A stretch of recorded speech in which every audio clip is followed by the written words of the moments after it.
since its early beginnings. Part of the enjoyment of sport is seeing someone succumb to pressure. You've got to be aggressive as a cricket team, and you can't be stopped doing that. What we don't like in the game is cover point, abusing batsmen from 40 yards away. I don't think it's out of order in the game, but these days, if something does happen, it's certainly magnified a lot more. Mind the windows, Tino.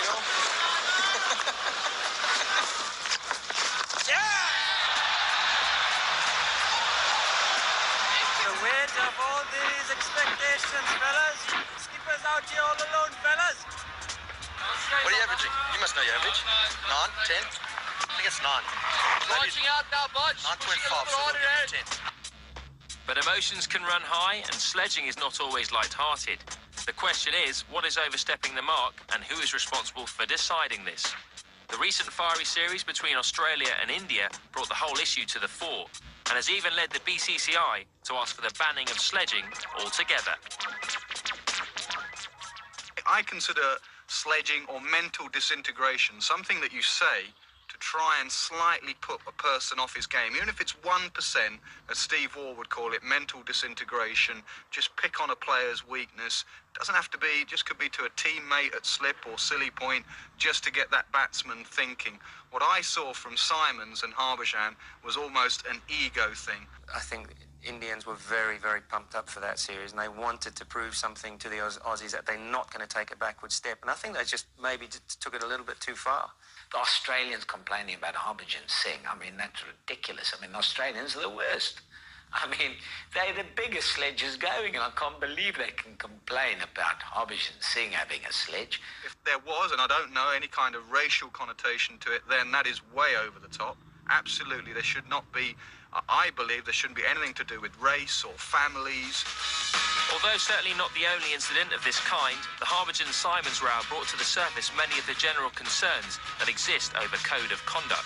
The spirit of cricket was a concept created by Colin Cowdrey and Ted Dexter in an attempt to combat what they saw as deteriorating standards of behaviour on the field of play. It now forms the preamble for the official laws of cricket, and this year the movement held a lecture and coaching course at Cranleigh School, with 400 children invited from all over the country. You don't want sledging getting out of hand. You don't want the umpires being abused. And I think they implemented this spirit of the game, spirit of cricket, into the laws of the game. It was taken on by the MCC, so that now all players who play international cricket and indeed county cricket are aware that they have to buy into the spirit of cricket. I think what's tended to happen is it's become more personal, and I think it's become more orchestrated, so that teams are, in cases, deliberately going out to get stuck in, and as Steve Waugh said, going for mental disintegration. And once it gets to that stage, then I think it's totally unacceptable. And I think we need to make it clear what we mean by sledging, what is acceptable. Great shot. We're promoting, I suppose, the spirit of cricket, but we're trying to, if you like, actually promote an open mind. We want these children to say, this is actually quite a good way forward, and I can still play hard on the field. I can still really play aggressively without actually having to sledge every person who walks the wicket. For some players, though, sledging and mind games are an important element of their game. That, for me, definitely was the pinnacle of my career, having a real scrap with another scrapper. As long as you don't overstep the mark, I've got no problem with that. But you can't take your natural aggression away from me. I think that's totally stupid. I think personal abuse is definitely out. Other forms of talking the game, I think that's all part of the game, and that's what spectators expect from the players. They expect passion, they expect emotions, they expect people sort of giving 100%, and sometimes there's going to be a bit of talk in the middle. I really wouldn't want to see players walking around not saying a word to each other, or the olden days where players came to the middle and you clapped them in like this. I don't really want to go back from that. This is modern test match cricket. It's tough, and it's a man's game. If you don't like it, go and do something else. But sledging, to say the least, is a distinctly grey area. It can come in many wide and varied forms, some subtle, some less so. The question is whether it's something that can be policed, and if so, by who? If players can deal with it in-house, and what goes on the field stays on the field, and and make sure that when you're on the field you don't cross that line, everyone's happy. The captains are under pressure. This is all under the preamble to the laws of the spirit of cricket, is that the captains have to take responsibility for their team. So that you're going to find, and have found, that if a team steps out of line, the captain can actually face a ban from future games. We've tried to say to the players, look, you guys, it's your game. You know, we want to put the onus back on the players and the captains in particular to make it a better game. A game that young kids want to play and that parents want to send their kids to play. And there's no doubt that they have a responsibility to be good examples, role models. So our approach is, you guys raise the standards a little bit, respect each other, and that's the bottom line. It's so difficult to try and define exactly what's offensive.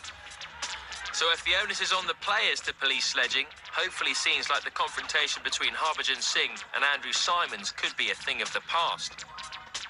After all, it was only 3 years ago when we witnessed perhaps the greatest Test series ever. Not only was it extremely hard fought, but it will also be remembered as one of the best examples of sportsmanship in recent times. Well, there's no doubt about it. The spirit of the game is important to all who play this game, all who watch this game, all who talk about this game. And whenever you talk about sledging, I think Allan Donald probably summed it up best there. It's about, in a sense, the degree. As long as you don't overstep the mark, then it's still acceptable. There's so many. The mark? Well, there are so many cameras as well with microphones that everything is picked out. I think we saw some great confrontations there. The big word for me is respect. You know, you respect each other. It can't be vindictive, anything that has been said. I think the players have a duty to see that the spirit of the game is upheld, that cricket is played in a proper manner, but it's also a hard, tough game for everybody to understand that. And if there is a flashpoint, and there will be flashpoints in a 6-hour day, umpires, ICC, deal with it. Don't brush it under the carpet, deal with it. And if somebody's out of line, yellow card or red card. For instance, the Harbhajan thing this winter dragged on, which was bad for that particular tour, bad for the game. It was a lot of negative publicity. Hey, Mikey, what was your attitude in your playing days to things that were said on the field? Well, I didn't hear too much being said on the field when I was playing, to be honest, David. Neither the West Indies team I played for or people who played against us really had too much to say. And even if anything at all was said, it was never anything derogatory. You hear sarcastic remarks and you don't have a problem with that.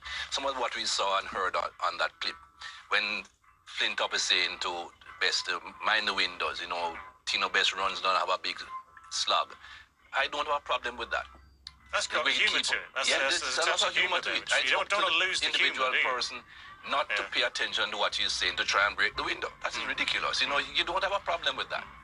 But when someone gets personal, as Nasser said, when somebody's going to talk about your family or your race or your religion, no, that I'll meet you behind the shed about.